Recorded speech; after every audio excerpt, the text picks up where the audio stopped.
এই বছর জন্মাষ্টমী পড়েছে 2024-এর 26শে আগস্ট সোমবার। তো সেই অনুযায়ী আমাদের বাড়িতেও জন্মাষ্টমী পালন কিন্তু শুরু হয়ে গেল। এটা ঠিক মধ্যরাত্রির পুজো এবং তার আগে সকালে কী করেছি সে সমস্ত কিছু তোমাদের সঙ্গে শেয়ার করব। রাত্রিবেলা পুজোর সময় এই একটুখানি ভিডিও করে রেখেছিলাম। কৃষ্ণের অভিষেকের সময়টা ক্যামেরাবন্দি করে রাখলাম যাতে পরবর্তীতে তোমাদের সঙ্গে শেয়ার করতে পারি। চলো এবার দেখা যাক সকাল থেকে কিভাবে কি করলাম এবং কি অনুষ্ঠানে একেবারে 7 নড়ি হাড় দিয়ে শুরু করলাম জন্মাষ্টমীর সকালটা। সকাল সকাল আমি সাজাতে চলে গেলাম আমার বড়দির বাড়িতে। জন্মাষ্টমীর শুরুটা ভগবান শ্রীকৃষ্ণকে প্রণাম করেই কিন্তু শুরু হয়েছিল এবং প্রণাম শেষে সকাল সকাল সেজে গুজে চলে গেলাম বড়দির বাড়িতে, কারণ আজকে একটি বিশেষ প্রোগ্রাম আছে, তোমাদের সঙ্গে সেটাই শেয়ার করব। জন্মাষ্টমীর মিষ্টি সকাল শুরু হলো আমাদের বাড়ির গোপালকে সাজানো দিয়ে। তার জন্য হিরে জহরত এমন সমস্ত কিছু মণিমাণিক্য দিয়ে তৈরি করা পোশাক এবং গয়না দিয়ে সাজানো হচ্ছিল এবং ছোট্ট ছোট্ট দুটি হাতে দেখো কি সুন্দর বাঁশি বানানোর চেষ্টা করছে আমাদের মিষ্টি গোপাল। তার জন্য একটা সুন্দর পাগড়িও কিন্তু বানানো হয়েছিল যাতে সেটা পরে সে স্কুলের প্রোগ্রামে খুব সুন্দর করে অনুষ্ঠানটা করতে পারে। সাজসজ্জা কমপ্লিট হওয়ার পর বাঁশি না দিলে কি আর কৃষ্ণের রূপ সম্পূর্ণ হয়? তো হাতে একটা ময়ূরের পালকযুক্ত বাঁশিও দিয়ে দিলাম। এরপরে সাজার পালা কার? যশোদা মায়ের। যশোদা মা যদি না সাজে আজকের দিনে তাহলে আর কৃষ্ণের জন্মাষ্টমী পূরণ হবে না। সেই যে 7 নড়ি হারটা দেখিয়েছিলাম সেটা দিয়ে দেখো কি সুন্দর করে মা যশোদা তার নিজের সাজসজ্জা কমপ্লিট করছে। এর মধ্যেই আবার কিন্তু গোপালের ড্রেসও খুলে গেল। আবার ওকে নতুন করে তৈরি করে বাইরে বেরিয়ে সুন্দর সুন্দর করে রিলস আর ভিডিও করছিলাম যাতে ফেসবুকে পোস্ট করতে পারি। এত সুন্দর করে আমাদের কৃষ্ণ পোস্ট দিচ্ছিল এবং তার সঙ্গে আমি নিজে ছবি না উঠে কি করে আর থাকতে পারি, তাই নিজেও 2-4টে ছবি পোস্ট করে নিলাম। এরপরে যশোদা মা কৃষ্ণের খুনসুটি সামলাতেই ব্যস্ত। আমাদের মর্দের কৃষ্ণ কিন্তু কম খুনসুটি করে না। আগের কৃষ্ণ, সেই যে আসল কৃষ্ণ ছিল, সে কতটা দুষ্ট ছিল এই কৃষ্ণকে দেখলে সেটা কিছুটা আন্দাজ করা যায়। সারা উঠোন জুড়ে ছোটাছুটি এবং যশোদা মায়ের তার পেছন পেছন গিয়ে ঘোরাঘুরি। কিভাবে যে সামলাচ্ছিল, আমি জাস্ট তো পেছনে ভিডিও করতে করতেই হয়রান। আমিও বেশ দৌড়ে দৌড়ে ভিডিও করছিলাম। অবশেষে কানমলা, প্রত্যেকটা কৃষ্ণকে মায়ের হাতের এই কানমলা কিন্তু খেতেই হয়েছে। এটা না হলে যেন জন্মাষ্টমী পূরণই হয় না। যাই হোক, আবার ড্রেস পাল্টে এবার চলে গেলাম ওর প্রোগ্রামের আসল জায়গাতে। পথে যেতে যেতে কিছুটা ছবি তুলে নিচ্ছিলাম। মাই ছোটা স্কুল, এটা ছিল আমাদের বাড়ির কৃষ্ণের ছোট্ট একটা স্কুল। তো স্কুলে গিয়েই প্রথমে দেখলাম যে তার দিদা মানে আমার মা বেশ সুন্দর করে ঠাকুর পুজো করছে।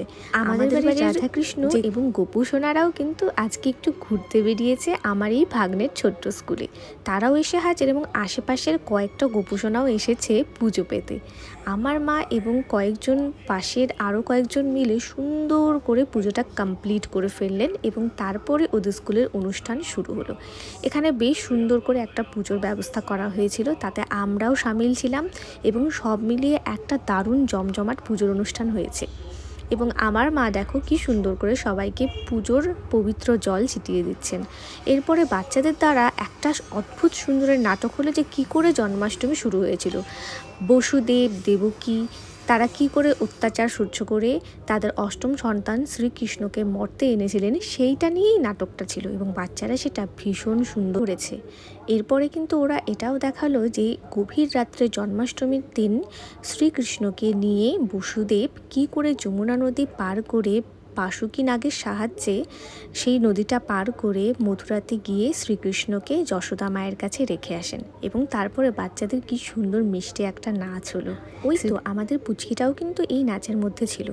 এতটা গরম লাগছিল, অবশেষে একটুখানি হাওয়া খাওয়ার জন্য আমি অন্য একটা ক্লাসরুমে চলে এলাম এবং সেখানে এসে আমি প্রসাদ গ্রহণ করলাম। তারপর আরও অনেক অনুষ্ঠান হলো, মায়েদের নাচ হলো, যশোদা মায়েরা মিলে খুব সুন্দর একটা নৃত্য পরিবেশন করেছে এবং আমার দিদি পরবর্তীতে ড্রেস চেঞ্জ করে আরেকটা নৃত্য কিন্তু পরিবেশন করেছে, যেটা আমার খুবই ভালো লেগেছে। অনুষ্ঠান শেষে এবার বাড়িতে ফেরার পালা।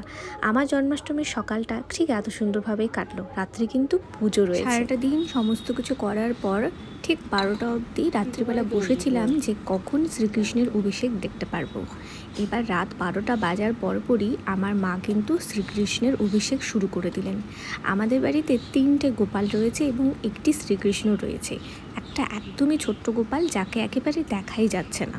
তো প্রথমেই মা তাদেরকে সুন্দর করে ঘি এবং মধু মাখিয়ে নিলেন সারা গায়ে, এবং তারপরে কিন্তু পঞ্চামৃত দিয়ে স্নান করিয়েছেন।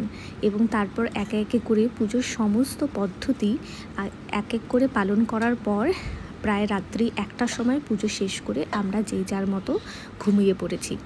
স্নানের কিছুটা মুহূর্ত তোমাদের সঙ্গে কিন্তু শেয়ার করলাম, কি করে দুধ দই ঘি মধু দিয়ে স্নান করলো সেটাও দেখালাম। এরপরে গা মুছে নতুন জামা পরার পালা। এই যে জামাগুলি দেখছো, এগুলো কিন্তু আমার মা নিজের হাতে বানিয়েছেন। নিজের হাতে কোনো ঠাকুরকে কিছু বানিয়ে সেটা পরানো, সেটার একটা আলাদাই আনন্দ থাকে।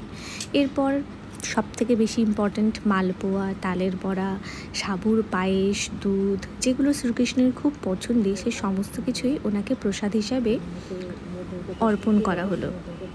এবং দেখতে দেখতে কী করে আধ ঘন্টা কেটে গেল সেটা বুঝতেই পারলাম না। তো আজকের জন্য এতটুকুই। যদি ভালো লাগে তাহলে প্লিজ সাবস্ক্রাইব করে দিও।